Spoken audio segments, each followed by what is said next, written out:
Słuchasz podcastu Angielski z Konradem. Nowe odcinki każdego tygodnia. Jeśli chcesz popracować nad płynnością, nabrać odwagi do konwersacji, skorygować często popełniane błędy bądź poznać skuteczne metody nauki, ta audycja jest dla Ciebie. Remember, you're not at school, so chill out, kick back and enjoy yourself. Let's begin. Greetings! Welcome to another episode of Angielski z Konradem, the #1 show about English made by a guy from Poland in Zimbabwe. At least that's what statistics show me. A quick shout out to my contributors, Wojtek, Krystyna and Patrycja. Thank you for your generous donations via my buycoffee.to page. I greatly appreciate your generosity. Thank you. When I started recording this podcast, I had a single goal: to show you that you can learn English by yourself without grammar drills. It is my belief that everyone can learn correct grammar without studying grammar.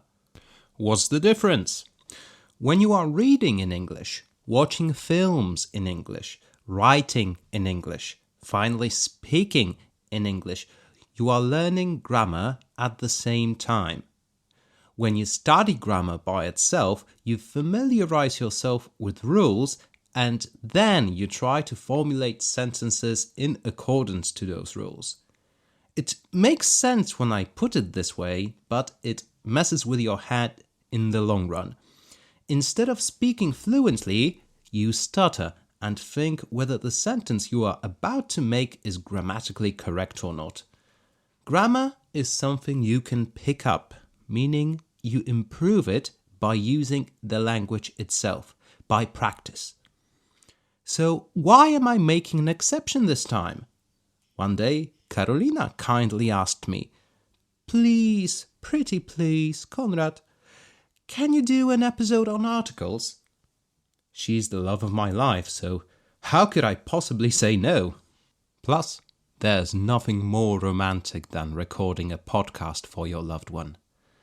So here's a quick refresher for all of you on articles. I promise I'll keep it simple. Who knows? Maybe you'll even learn something new. Let's get right to it. We've got three main ways of describing properties of a noun. With a definite article, the or the, with an indefinite article, a or an, or no article at all. I would like to tell you that you can choose any approach, but sadly that's not the case. The good news is, however, that articles are super easy to master. Let's get one thing right out of the way. Names of people, pets, nicknames included, countries, cities, towns, villages are out of the question. You don't have to worry about an article there, they all come without one. So already you've got a vast set of words you don't need to worry about at all. Okay, let's look at a few nouns and how their meaning changes when we use different articles to describe them. No article first. Chicken.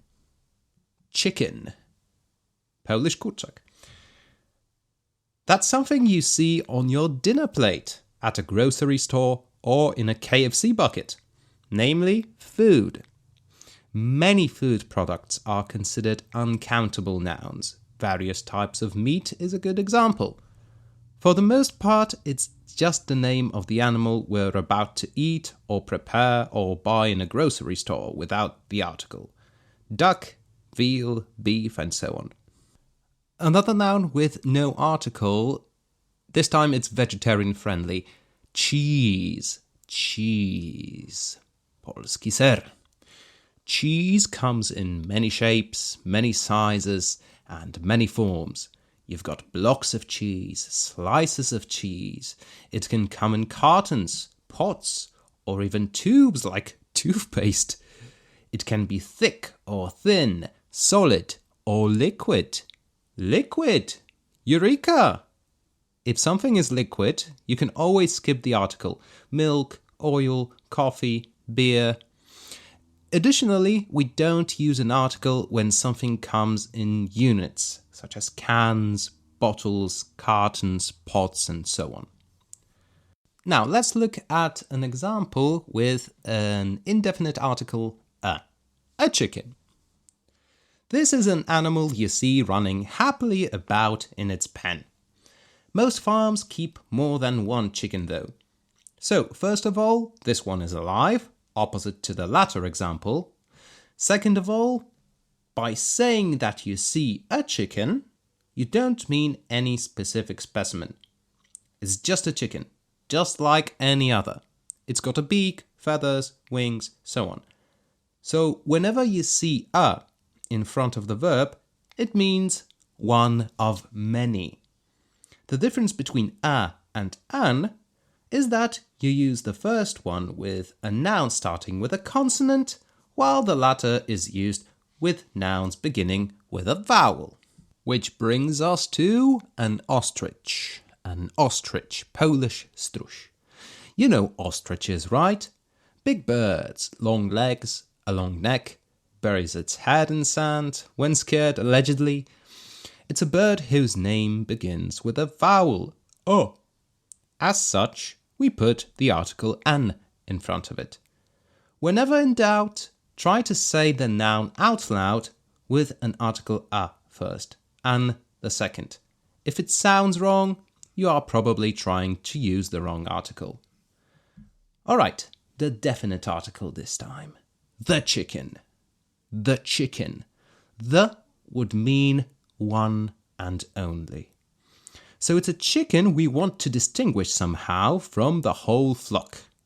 Maybe it's unusually big. Maybe it has laid the most eggs. Maybe it's a very beautiful chicken. Maybe there's a special chicken you are particularly fond of and treat it like a pet. Or perhaps you just pointed your finger at one. If one or more of the above checks out, a chicken becomes the chicken.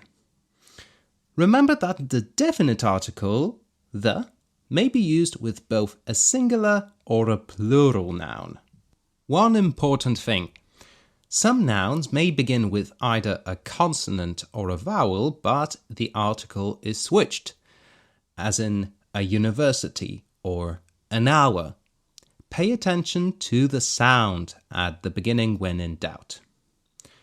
Let's look at some example sentences. The kids are fast asleep. The kids are fast asleep. Someone here is referring to their own personal kids in this sentence, hence the definite article the.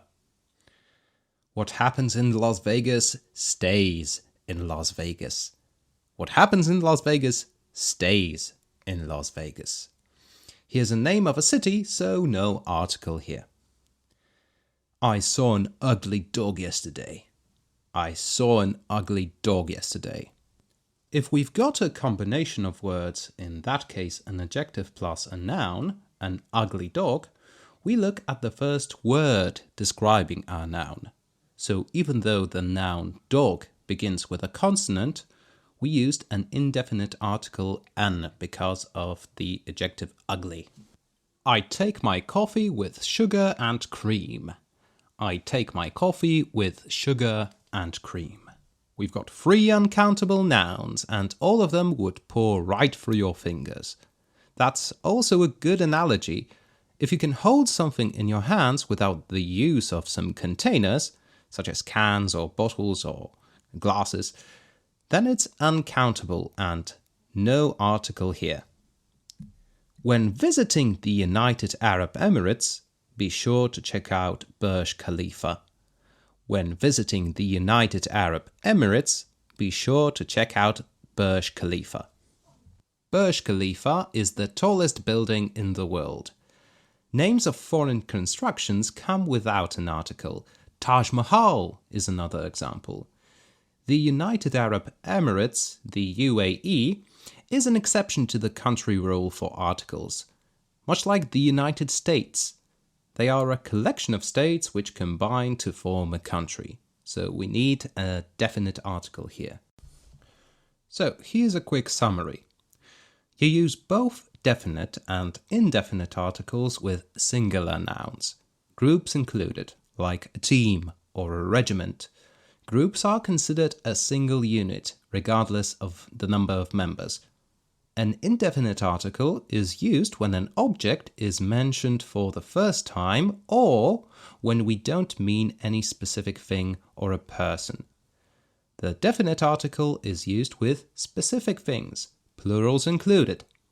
We don't use any articles with non-specific plural nouns, uncountable nouns, names, also the names of days, Monday, Tuesday, Wednesday, and months, January, February, come without an article. If you liked this grammar episode, well, I said it's an exception at the beginning, but maybe I'll make another exception in the future. It's all up to you. Leave me an email if you'd like me to do more grammar episodes. No promises though. Alright, that's it for today's episode. Be sure to follow me on Spotify. It really helps me reach more people with my content. If you value the podcast as an educational resource, consider making a small donation through my buycoffee.to account. The link is in the podcast description. Every little bit helps. Thank you for listening. I'll talk to you next time.